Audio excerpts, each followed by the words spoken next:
திருச்சிற்றம்பலம். ஸ்ரீ பரஞ்சோதி முனிவர் அருளிய திருவிளையாடல் புராணம் பாகம் 389. திரு ஆலவாய் காண்டம் மண் சுமந்த படலம் பகுதி 6. எல்லாம் வல்ல மதுரை திரு ஆலவாய் சொக்கநாத பெருமான் தம் அடியவர் பொருட்டு மதுரையம்பதியிலே ஒரு கூலியாளாக வந்து மண் சுமந்து பாண்டியனின் பிரம்பால் அடிபட்டு அருளினார். மெய்தவம் நிரம்பிய வந்தியம்மையிடம் பிட்டு அமுதினை ஏற்றுக்கொண்டு முக்தியை தந்து அருளினார். இறைவன் மண் சுமந்து பிரம்படிப்பட்டதை ஸ்ரீமத் மாணிக்கவாசக சுவாமிகள் திருவாசகத்திலே நமக்கு காட்டி அருளுகின்றார். திருவாசகம் திரு அம்மானையில் கண் சுமந்த நெற்றிக் கடவுள் கலிமதுரை மண் சுமந்து கூலி கொண்டு அக்கோவால் மொத்துண்டு புன் சுமந்த பொன்மேனி பாடுதுங்கான் அம்மானாய் எனவும், திருவாசகம் திருப்பூவல்லியில் மண்பான் மதுரையில் பிட்டமுது செய்தருளி தண்டாலே பாண்டியன் தன்னை பணிகொண்ட புண்பாடல் பாடினாம் பூவல்லி கொய்யாமோ என்று பாடி அருளுகின்றார். கல்லாடத்திலே இந்த திருவிளையாடல் போற்றப்படுகின்றது. மண் அகழ்ந்து எடுத்து வருபுனல் வையை கூலம் சுமக்க கொற்றாளாகி நரைத்தலை முதியோள் இடித்தடு கூலி கொண்டு அடைப்பது போல உடைப்பது நோக்கி கோமகன் அடிக்க அவன் அடிவாங்கி எவ்வுயிர் எவ்வுலகு எத்துரைக்கெல்லாம் அவ் அடி கொடுத்த அருள் நிறை நாயகன் என்பது கல்லாடம் திருவாக்கு.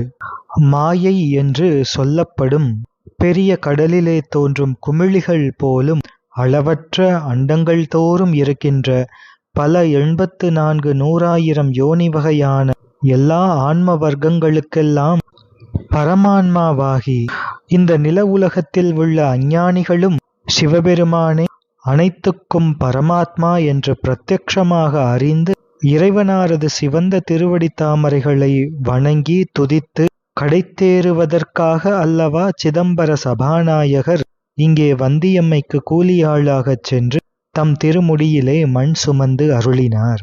அவனிதலத்து அஞ்ஞானிகளும் அகிலகாரணர் சிவபெருமானே என்பது அறிந்து கொள்வதற்கு இதுபோன்று ஒரு பிரத்யக்ஷ பிரமாணம் வேறு ஒன்றில்லை.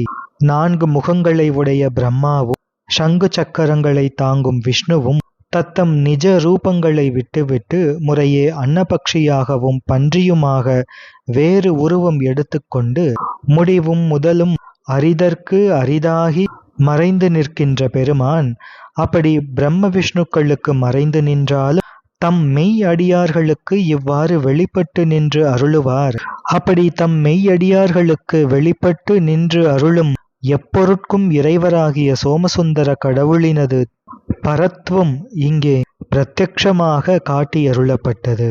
சர்வ வியாபகமாகவும் சர்வ அந்தர்யாமியாகவும் சர்வ காரணராகவும் இருக்கின்ற பெருமான் சோமசுந்தர பெருமானே என்பதனை எல்லோரும் உணர்ந்து கொள்ளுகின்ற திருவிளையாடலாக எம்பெருமான் புரிந்து அருளுகின்றார்.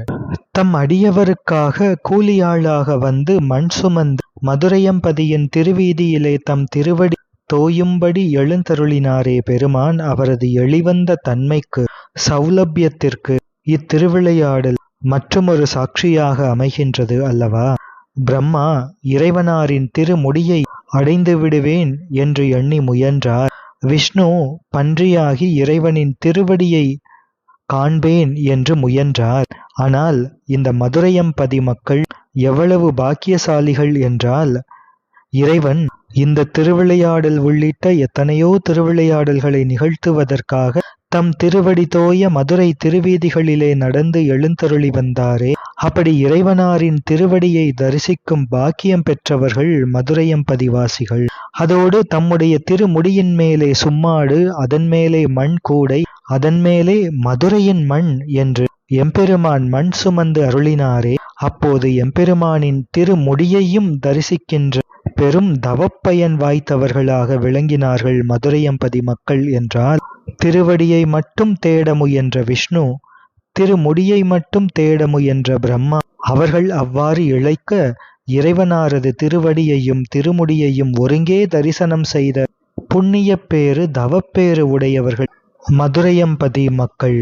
பிரம்மாவும் விஷ்ணுவும் இங்கே வந்திருந்தால் ஒருவேளை இறைவனாரின் திருவடியையும் திருமுடியையும் தரிசித்திருக்க முடியுமோ என்று எண்ணும்படி எம்பெருமான் தன் சௌலபியம் என்ற எளிவந்த தன்மை விளங்கும்படி இங்கே எழுந்தருளியிருக்கின்றார். கனக சபையினை உடைய கடவுள் ஒரு கூடை மண்ணை உடைப்பில் கொட்டி திடீரென்று மறைந்ததையும், அடைக்க வேண்டியதாக இருந்த கரை அடைந்து அது நீண்ட மலையைப் போல உயர்ந்த தன்மையையும், தம் மீது பிரம்படி பட்டதையும் அரிமர்தன பாண்டியர் உணர்ந்து அதிசயித்தார். அதோடு அவர் அருகிலே இருக்கின்ற மந்திரிமார்களும் இன்னும் மற்றவர்களும் இந்த தழும்பு என்ன, இந்த தழும்பு என்ன என்று பேசிக்கொள்கின்ற செய்திகளையும் நிகழ்ச்சிகளையும் பார்க்கின்றார் அரிமர்தன பாண்டியனார். அதே நேரம் அங்கே திரு ஆலவாய் சொக்கநாத பெருமானின் திருச்சந்நிதியிலே நிஷ்டை கூடி இருக்கின்ற ஸ்ரீமத் வாதவூர் அடிகளும் எம்பிரான் மணிவாசக பெருமானும் இறைவனார் கூலியாளாக வந்து பிட்டமுது அருந்தி வைகை கரையை அடைத்து பாண்டியர் கையால் பிரம்படி பட்டதை உணர்ந்து வருந்துகின்றார் ஸ்ரீமத் மாணிக்கவாசக சுவாமிகள்.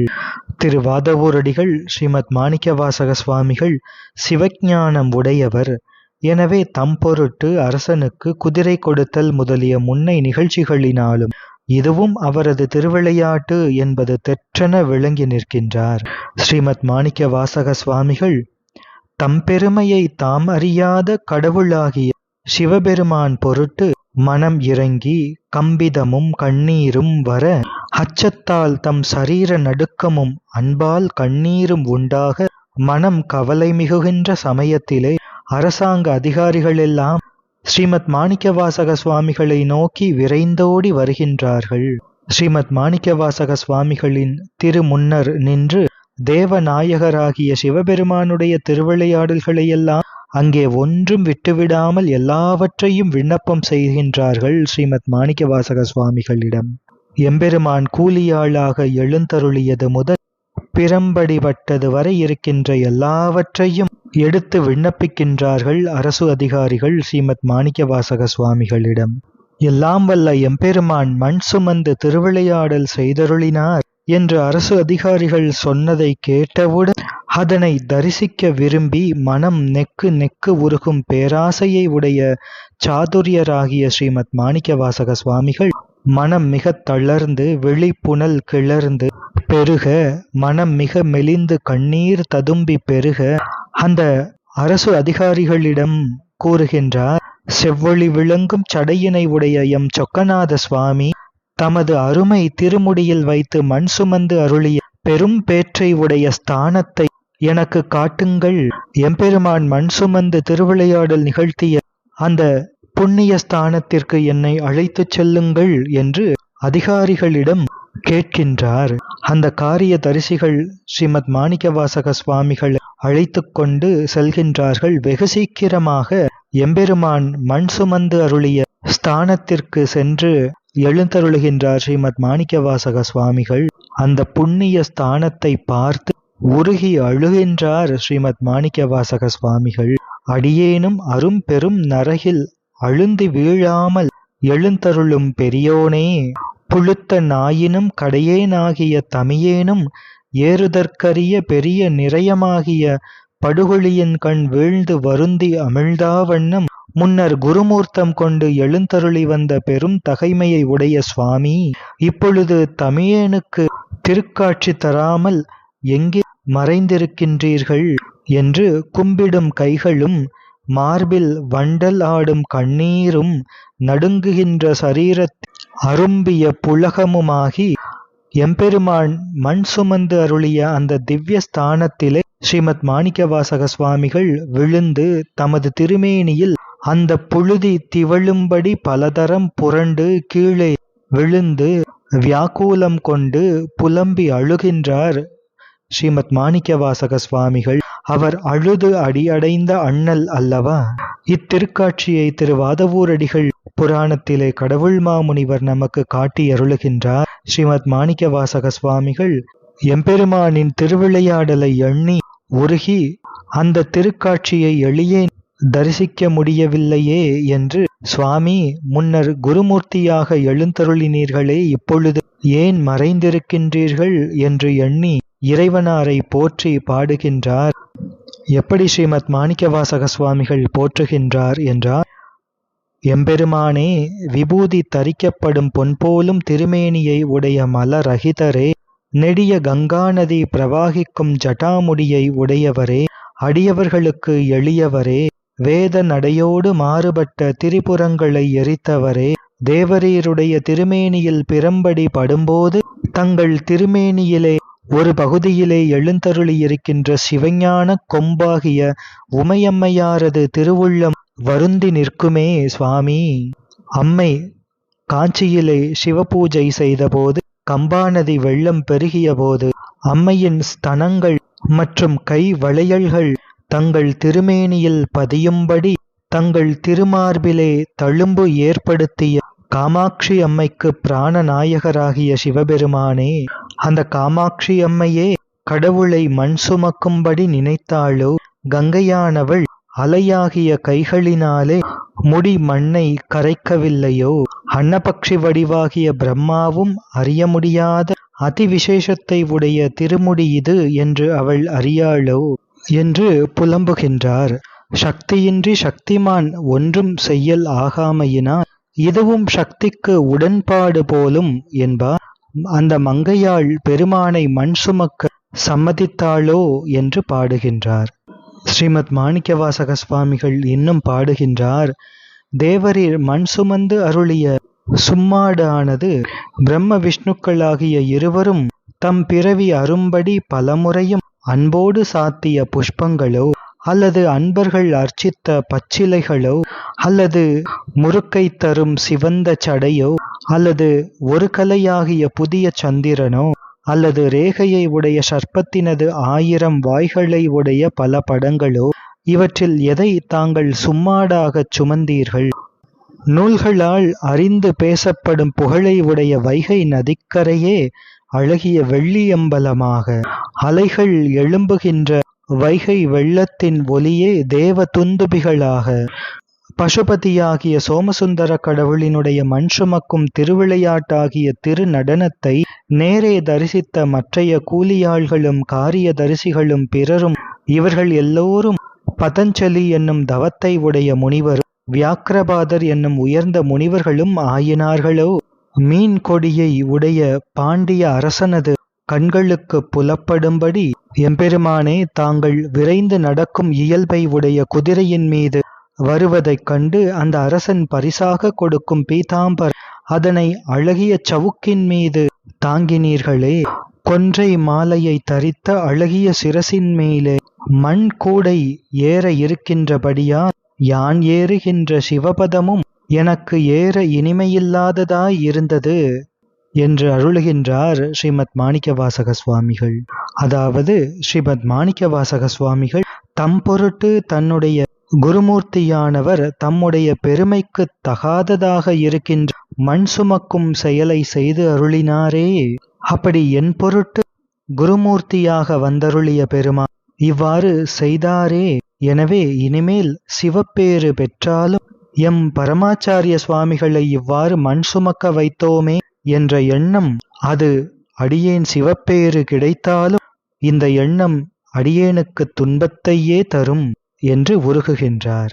ஸ்வர்கலோகவாசிகளாகிய தேவர்களும் இந்திரனும் விஷ்ணுவும் வேதங்களுக்குரிய பிரம்மாவும் தேவரீருக்கு வழித்தொண்டு செய்வதற்காக காத்திருக்க, சுவாமி இங்கே தேவரீர் மாதாவாகிய வந்திக்கு கூலியாளாகி அழகிய வைகை நதிக்கரையை மண் சுமந்து அடைத்து பிரம்படியும் பட்டு புழுத்த நாயினும் கடையேனாகிய தமியேனையும் திருவுள்ளத்து முகிழ்த்த பெரும் கருணை திறத்தினாலே புத்தடிமை கொண்டருளி திருவுள்ளம் பொருந்தினீர்களோ, தேவரீர் எத்துணையும் சிறிய தமியேனை தொண்டு கொண்டு அருளும் பொருட்டு எளிவந்த பெருனும் கருணை திறம் இருந்தபடிதான் என்னே என்று உருகுகின்றார் ஸ்ரீமத் மாணிக்கவாசக சுவாமிகள். திரு இடுப்பிலே கட்டிய கந்தையாகிய வஸ்திர கச்சையும் அந்த அழகிய திருப்புஜங்களின் மேலே ஏற்றுக்கொண்ட மண் வெட்டியும் சடையே முடியா கட்டிய சிரசின் மீது கவிழ்க்கப்பட்டதொரு கூடையுமாகி பிட்டமுது படைத்த நல்ல தவத்தை உடைய வந்தியாகிய எஜமாட்டியின் பின் வந்தருளிய கூலி திருக்கோலத்தை எனது இச்சைப்படியெல்லாம் தரிசித்து வணங்குவதற்கு சுவாமி தமியேன் அந்த தருணத்திலே தேவரீரை தரிசிக்க முடியவில்லையே. எல்லோரும் சுவாமியினது அந்த திருக்கோலத்தை கண்டார்களே, ஆனால் அடியேனுக்கு அந்த திருக்காட்சி கிட்டவில்லையே. கொன்றை மாலை பெயரும் ஜட்டாமுடியை உடையவரே, தேவரீர் மண் சுமத்தலாகிய திருவிளையாட்டை செய்தருளுவதற்கு காரணமாகிய சிவபுண்ணியங்களை பூர்வ ஜன்மங்களிலே மிகவும் செய்தவர்கள். இந்த வைகை நதியின் கரையிலே நின்றவர்கள் அல்லவா? தாங்கள் மண் சுமக்கும் போது நின்றவர்கள் அல்லவா? தங்களது மண் சுமத்தலாகிய திருவிளையாட்டலை காணுவதற்கு காரணமாகிய சிவபுண்ணியங்களை பூர்வ ஜன்மங்களிலே மிகவும் செய்தவர்கள். தாங்கள் இவ்வாறு மண் சுமந்து திருவிளையாடலை செய்தருளுவதற்கு காரணமாக அமைந்தவர்கள் வைகை நதிக்கரையிலே நின்று தங்களை தரிசித்த மக்களா, அல்லது பாண்டிய மன்னனா, அல்லது பிட்டமுது சமர்ப்பித்த செம்மனச் செல்வியா? யார் இந்த திருவிளையாடலுக்கு காரணமாக அமைந்தார்கள் பெருமானே என்று போற்றுகின்றார். சோமசுந்தர கடவுள் பொன் போலும் ஜட்டாமுடியை உடைய திருமுடியின் மீது மண் சுமந்து ஏறி அருளப்பெறும் பெருமை மிகுந்த வந்தியினது நிலம், வந்திக்கு ஒதுக்கப்பட்ட வைகைக்கரை நிலம், அதோடு குளிர்ச்சி பொருந்திய வேகவதி என்னும் பெயரை உடைய இந்த வைகை நதி, இது அல்லவா சிவலோகம்? அதோடு சோமசுந்தர கடவுளானவர் தம்மை தரிசித்த மெய்யன்பரை கண்மம் முதலிய மும்மலங்களும் விட்டு நீங்கும்படி வெவ்விய குதிரையின் மீது இவர்ந்தருளப் பெறும் தெற்கு திசையிலே இருக்கின்ற இந்த மதுரையாகிய இந்த பழைய நகரமல்லவா சிவலோகம் என்று போற்றுகின்றார். எனவே சிவலோகத்தைப் போலவே இந்த 3 இடங்களிலும் சிவபெருமான் உருவத் திருமேனி கொண்டு நேரே வெளிவந்து நின்று அனுக்கிரகித்தார். அதனால் இந்த வைகை நதியும் வைகை நதியின் கரையிலே வந்தியம்மைக்கு ஒதுக்கப்பட்ட அந்த இடமும் எம்பெருமான் குதிரையின் மீது ஆரோகணித்து வந்த இந்த மதுரையம் பதியும் அல்லவா சிவலோகம் என்பது இதன் கருத்து. ஸ்ரீமத் மாணிக்கவாசக சுவாமிகளும் திருவாசகத்திலே அப்பாண்டி நாட்டை சிவலோகம் ஆக்குவித்த அப்பார் சடையப்பன் என்று பாடியருளுகின்றார். இந்த பிரகாரம் சிவபக்திமானாகிய திருவாதவூர் அடிகள் பெருமான் ஸ்ரீமத் மாணிக்கவாசக சுவாமிகள் உருகி நிற்கின்றார். அப்பொழுது அலைகளை உடைய பெரிய வைகை நதியிலே வெள்ளம் முழுவதும் வடிந்து விட்டது. பாண்டிய மன்னனும் இவையெல்லாம் ஸ்ரீ சோமசுந்தர கடவுளினுடைய திருவிளையாடலே என்று நிச்சயித்து உணர்ந்தார். அந்த நேரத்திலே அரிமர்தன பாண்டியன் உணரும் வண்ணம் ஆகாசத்திலே அசரீரியாக எம்பெருமானின் திருவாக்கு ஒலிக்கத் தொடங்குகின்றது. தொடர்ந்து சிந்திப்போம். திருச்சிற்றம்பலம்.